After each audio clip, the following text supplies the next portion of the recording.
Okay student, so let's continue our third part of Evelyn Glennie.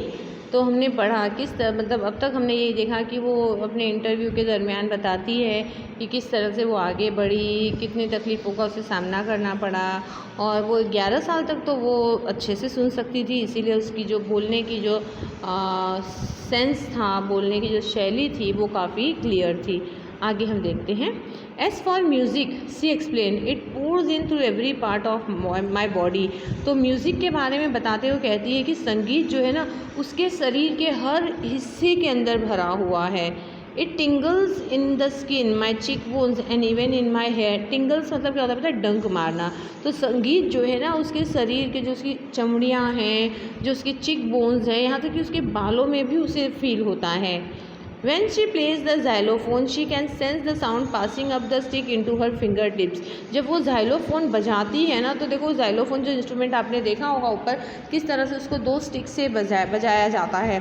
तो जब वो xylophone बजाती थी ना, तो आवाज़ को उस स्टिक से अपनी उंगलियों तक आते हुए वो उसको सेंस कर सकती थी, फील कर सकती थी। By learning against the drum, she can feel the resonance flowing into her body. Resonance मतलब क्या होता है? जो इकोज ऑफ साउंड, आवाज़ की जो प्रतिध्वनि आती है ना, तब एक बार बजाने के बाद जो उसका हमें रिपीट सुनाई देता है, उसे। तो by learning against the drum बजाते समय, वो सीखते समय, she can feel the resonance flowing into her body. तो वो फील करती थी कि जो उसका इको है, आवाज़ की जो इको है, वो किस तरह से उसके बॉडी के अंदर बह रही है, मतलब बॉडी के अंदर वो महसूस कर रही है। On a wooden platform, she removes her shoes so that the vibration pass through her bare feet and up her legs. तो जब वो अपना शूज़, कोई भी वुडन प्लेटफॉर्म जब होता है जहाँ पे उसे परफॉर्मेंस देनी होती थी, तो लकड़ी का प्लेटफॉर्म जब होता तो वो क्या करती कि अपना शूज़ निकाल देती थी परफॉर्मेंस देते समय, ताकि जब जो वाइब्रेशन जो होता था ना, उसके खाली पैरों से, मतलब शूज़ जो नहीं, शूज़ सैंडल चप्पल वॉटेवर जब वो नहीं पहने होते थे, तो वो खाली पैर जो थे उससे ऊपर, उसके पैरों के ऊपर वो वाइब्रेशन जो है वो गुजरता था और वो उसे महसूस करती थी। देखो यहाँ टिंगल्स का मीनिंग दिया है। कॉजेज अ स्लाइट प्रिकिंग और स्टिंगिंग सेंसेशन, जो डंक मारने का जो अनुभव होता है। रिसोनेंस का मतलब है इकोज ऑफ साउंड, यानी आवाज़ की प्रतिध्वनि जो हमें सुनाई देती है। Now we come to the 8th para. Not surprisingly Evelyn delight her audience. अब इसमें कोई आश्चर्य की बात नहीं थी कि एविलिन जो है वो अपने ऑडियंस को खुश करती थी। In 1991, she was presented with the Royal Philharmonic Society's prestigious Soloist of the Year Award। मतलब 1991 में royal Philharmonic society prestigious soloist of year award उसे मिला। Says master percussionist James blade. अब ऐसे ही एक बहुत ही जाने माने फेमस पर्क्यूशनिस्ट हैं, नाम है उनका जेम्स ब्लेड्स। उन्होंने कहा कि God may have taken her hearing but he has given her back something extra ordinary. मतलब भगवान ने इसकी सुनने की क्षमता, जो कैपेसिटी थी, उसे छीन ली है, लेकिन इसके बदले में भगवान ने उसे कुछ अद्भुत दिया है। What we hear she feels, जो हम सुनते हैं उसे वो महसूस करती है। Far more deeply than any of us, मतलब कहीं ज़्यादा गहराई से, हमसे कहीं ज़्यादा गहराई से वो उसे सुन सकती है। That is why she expresses music so beautifully. और यही कारण है कि वो संगीत को इतनी सुंदरता के साथ एक्सप्रेस कर सकती है, हमें बता सकती है। 9th पैराग्राफ देखिए। Evelyn confesses that she is something of a workaholic. Workaholic मतलब क्या होता है? जो मतलब तकलीफ़ों को सामना करते हुए बिना रुके वो अपना काम करता है, तकलीफ़ों से गुज़रते हुए बिना रुके अपना काम करता है। तो ऐसा नहीं कि मतलब जो मुसीबत आ जाए और काम करना बंद कर दे, तो वो इस बात को एक्सेप्ट करती है कि वो क्या है, वर्कहॉलिक है।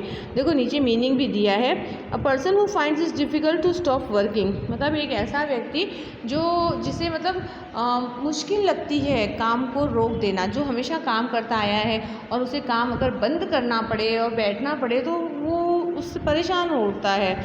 तो इस बात को एक्सेप्ट करती है कि वो कौन है, वर्कहॉलिक है, मतलब उसे काम करना बहुत पसंद है। I have just got to work often harder than classical musician. तो कहती है मुझे बस केवल काम करना है और कहीं ज़्यादा हार्ड। एक क्लासिकल म्यूजिशियन जितना मेहनत करता है अपने म्यूज़िक के पीछे, उससे कहीं ज़्यादा मेहनत मुझे करनी है। But the rewards are enormous, लेकिन जो रिवॉर्ड्स हैं वो क्या हैं, एनॉर्मस। एनॉर्मस मतलब बहुत बड़े हैं। Apart from the regular concerts, Evelyn also gives free concerts in prisons and hospitals. मतलब जो वो रेगुलर कॉन्सर्ट करती थी, जहाँ रेगुलर शोज़ वगैरह वो किया करती थी, जहाँ पर उसको पेमेंट दिया जाता था, उसके अलावा वो चाहे वो प्रिजन जेल हो या हॉस्पिटल्स हो, वहाँ पर कैदियों के लिए या फिर पेशेंट्स के लिए वो फ्री कॉन्सर्ट करती थी। मतलब बिना किसी चार्ज के वो वहाँ पे फ्री कॉन्सर्ट भी किया करती थी। She also give high priority to classes for young musician. वो जो अभी जो नए नए म्यूजिशियन आते हैं, जो यंग होते हैं, उनके लिए भी वो काफ़ी मतलब प्रायोरिटी इम्पोर्टेंस देती थी क्लासेस वगैरह का। And Richlin of the Beethoven Fund for def Children says, and Richlin जो Beethoven Fund for def Children, बहरे बच्चों के लिए जो फंड वगैरह इकट्ठा करते हैं, वहाँ से रिलेटेड एंड रिचलिन है वो उनका ऐसा कहना है, she is a shining inspiration for def children. Evelyn Glennie जो है ना, वो बहरे बच्चों के लिए एक प्रेरणा है। मतलब एक चमकती हुई प्रेरणा, मतलब उनको देखकर बच्चों के अंदर एक जोश आता है, एक हिम्मत आती है, एक इंस्पिरेशन मिलता है उन्हें। They see that there is nowhere that they can not go. मतलब बच्चे ये देख सकते हैं कि ऐसी कोई जगह नहीं है जहाँ पर वो नहीं जा सकते। कुछ ऐसे होते हैं ना, फिज़िकल डिसेबिलिटी हो गई हो, जैसे सुन नहीं सकते, बोल नहीं सकते, देख नहीं सकते, तो बच्चों में ऐसा आ जाता है कि मतलब हम कुछ नहीं कर सकते, आगे हमारी लाइफ ही नहीं है। लेकिन एवलिन ग्लैनी को देखने के बाद बहुत से ऐसे डेफ बच्चे जो थे, उनको प्रेरणा मिलती है और वो देखते हैं कि मतलब ऐसी कोई जगह नहीं है जहाँ पर हम नहीं जा सकते हैं। अब हम आते हैं हमारे 10th पैराग्राफ पे। This is the last paragraph of Evelyn Glennie. Evelyn Glennie has already accomplished more than most people twice her age. मतलब एवलिन ग्लैनी ने लगभग अपनी उम्र के दुगने डबल एज वाले लोगों के साथ भी उन्होंने काफ़ी काम किया। She has brought percussion to the front of the orchestra. Percussion को, जो तबला, ढोल, ड्रम ये सब बजाते हैं, तो परक्यूशन को वो स्टेज के सामने लाई, ऑर्केस्ट्रा के सामने लाई। And demonstrated that it can be very moving. और साथ ही साथ उन्होंने बताया कि इसे भी आगे बढ़ाया जा सकता है, लोगों को भी इसमें इंटरेस्ट आने लगा। She has given inspiration to those who are handicapped people who look at her and says. मतलब उन्होंने जो लोग हैंडीकैप्ड हैं ना, ऐसे लोगों को उन्होंने बहुत प्रेरणा दी।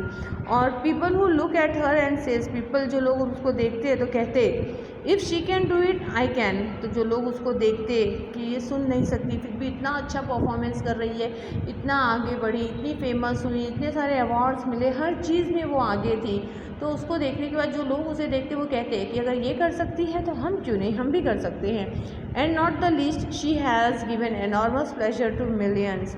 और ये कहना कम नहीं है, मतलब इसमें एंड नहीं है उसकी जो तारीफ़ें हैं, उसकी जो अब मतलब जो उसने हासिल किया है, जो कुछ भी, ये थोड़े में नहीं बयां कर सकते। लेकिन हाँ, उसने बहुत सारे मिलियंस ऑफ लोगों को खुशियाँ, बहुत सारी खुशियाँ उसने बांटी हैं।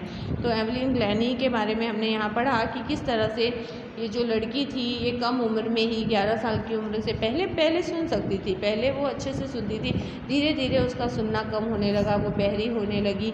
11 साल के बाद वो बिल्कुल से नहीं सुन सकती थी, लेकिन म्यूज़िक में उसे इतना इंटरेस्ट था कि वो म्यूज़िक को ही अपना लाइफ बना ली। उसने कभी हार नहीं मानी, हार्ड वर्क और जो डेडिकेशन, जो उसका लगन था, जो हिम्मत थी, उसको देखते हुए उसने बहुत आगे बढ़ी और उसने समाज में बहुत सारे लोगों को प्रेरणा दिया, आगे बढ़ने के लिए इंस्पायर किया। उसको देखकर बहुत सारे लोगों ने ये सीखा कि अगर ये कर सकती है तो हम भी तो कर सकते हैं। तो बहुत सारे लोग इस तरह से, बहुत सारे लोगों के जीवन में उसने खुशियाँ लाई। तो बच्चों, ये एवलिन ग्लैनी का जो पार्ट था वो यहाँ पे ख़त्म होता है। प्रणाम स्टूडेंट।